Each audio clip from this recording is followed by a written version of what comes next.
ગુજરાતના ઠાકોર સમાજમાં આજથી એક સામાજિક રિવાજ શ્રેષ્ઠ રિવાજનો અમલ શરૂ થશે। ઠાકોર સમાજના 16 મુદ્દાઓ બંધારણની રચના કરવામાં આવી। વાવ થરાદના દિયોદર ઓગળજી ધામ ઠળી ખાતે લાખોની સંખ્યામાં જનમેદની ઉમટી હતી।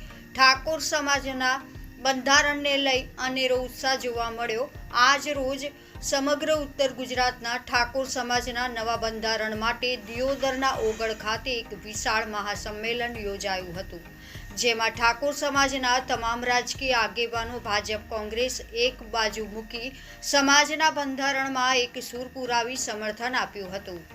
સમાજમાં ચાલતા કુરિવાજો, વ્યસનો, દેખાદેખીવાળા ખોટા ખર્ચાઓમાંથી સમાજ બહાર આવે અને સમાજ શિક્ષણ તરફ આગળ વધે તેવા ઉદ્દેશથી સમાજમાં તમામ આગેવાનોને સમાજની ચિંતા કરીને વિશાળ બંધારણનું મહાસંમેલન કરવામાં આવ્યું,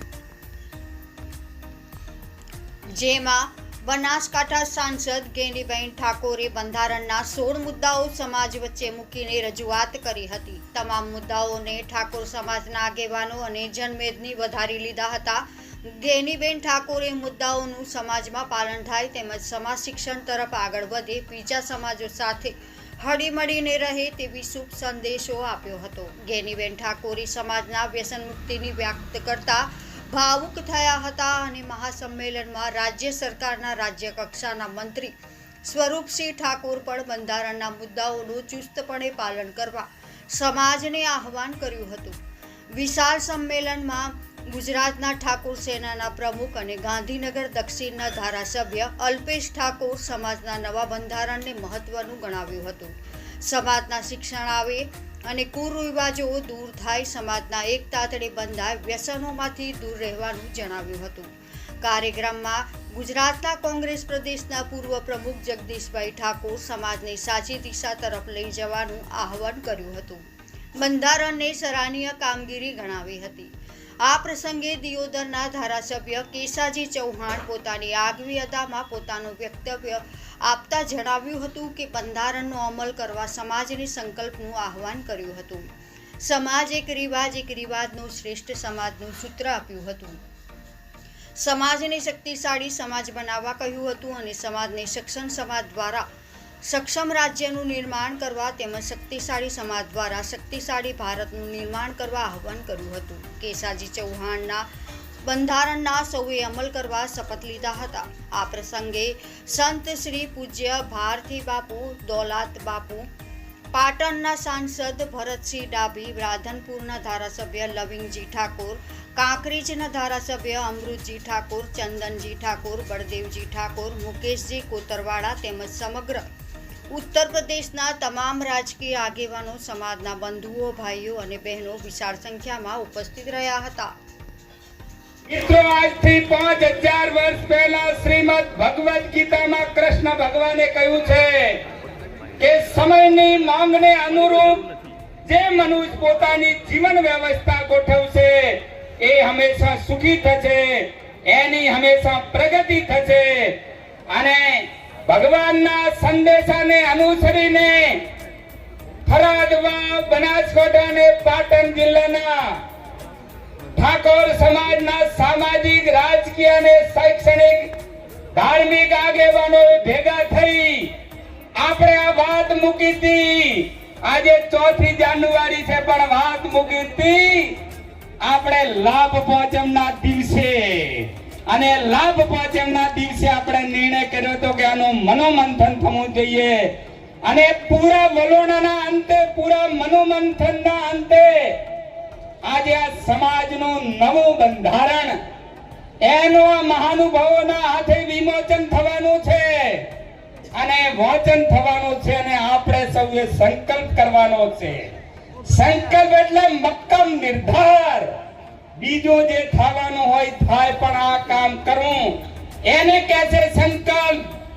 સંકલ્પ કર્યો તો મહાત્મા ગાંધીએ કે કાગડો કે કૂતરાના મોતે મરીશ પણ આ દેશને આઝાદ કરીને જ રહીશ। તો જે અંગ્રેજોનો સૂરજ નતો આથમતો, એ અંગ્રેજોએ આ દેશ છોડીને ચાલ્યા જવું પડ્યું હતું। આ સમાજે સંકલ્પબદ્ધ બનવાનું છે। શેનો સંકલ્પ? એક સમાજ, એક રિવાજ। બોલો, એક સમાજ, એક સમાજ, એક રિવાજ, શ્રેષ્ઠ રિવાજ, એક રિવાજ, એક રિવાજ, એક રિવાજ, શ્રેષ્ઠ સમાજ, એક રિવાજ, એક રિવાજ.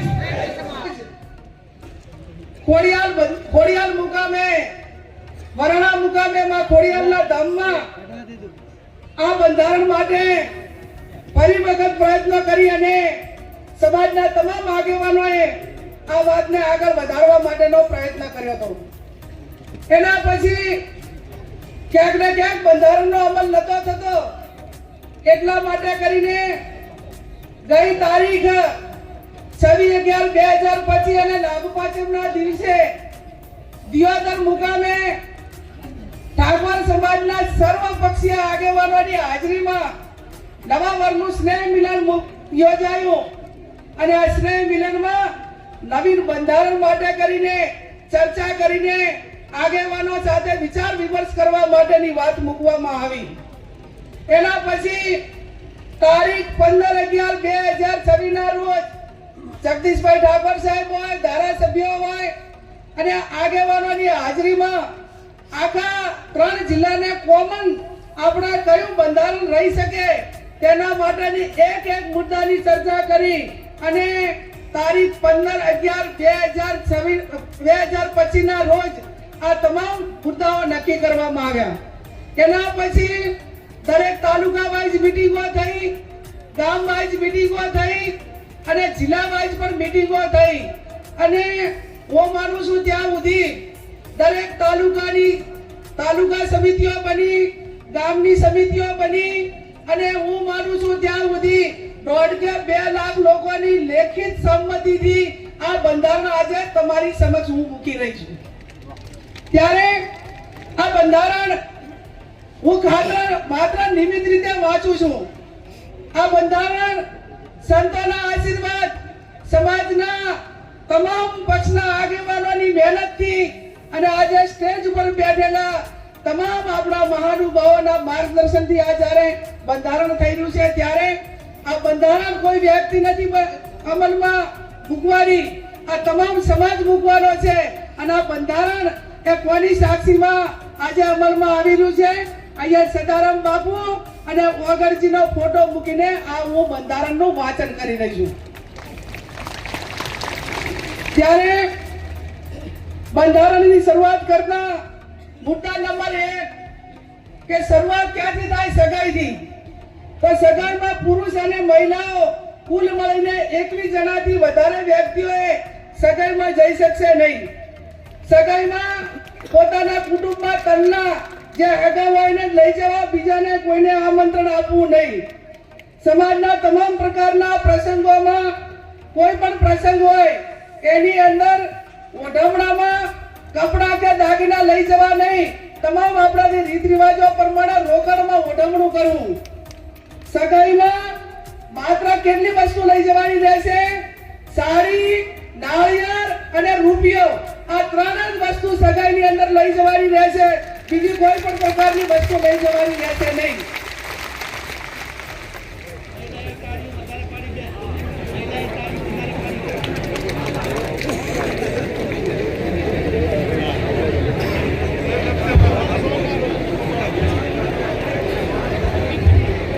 મુદ્દા નંબર 2, લગ્ન તારીખો નક્કી કરવા બાબત. ઘણા બધા સમાજો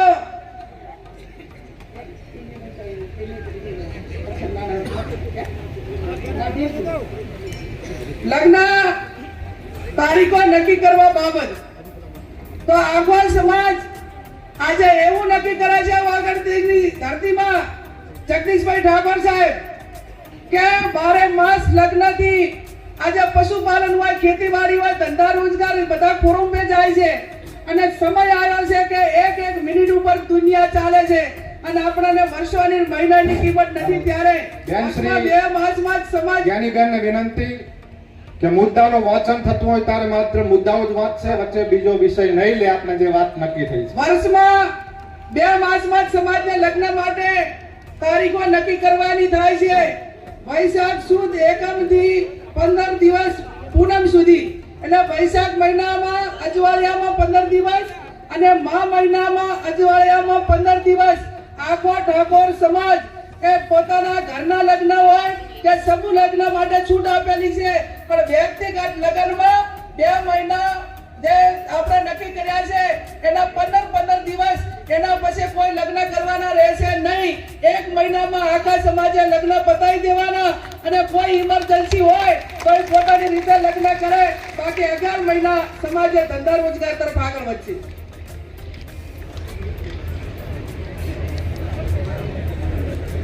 મુદ્દા નંબર 3, સગાઈ કર્યા પછી લગ્ન કરવાના હોય ત્યારે લગ્ન મૂકવાની પ્રથા સદંતર બંધ કરવામાં આવે છે.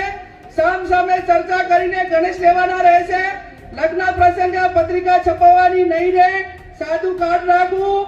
મોબાઈલ ફોનથી ડિજિટલ આમંત્રણ આપી શકાશે. ટૂર પ્રસંગે આમંત્રણ કે રાવણું રાખવું નહીં. સામાજિક પ્રસંગે રાજકીય આગેવાનો હાજર ન રહી શકે તો કોઈએ આગ્રહ કરવો નહીં અને કોઈએ નારાજગી વ્યક્ત કરવી નહીં.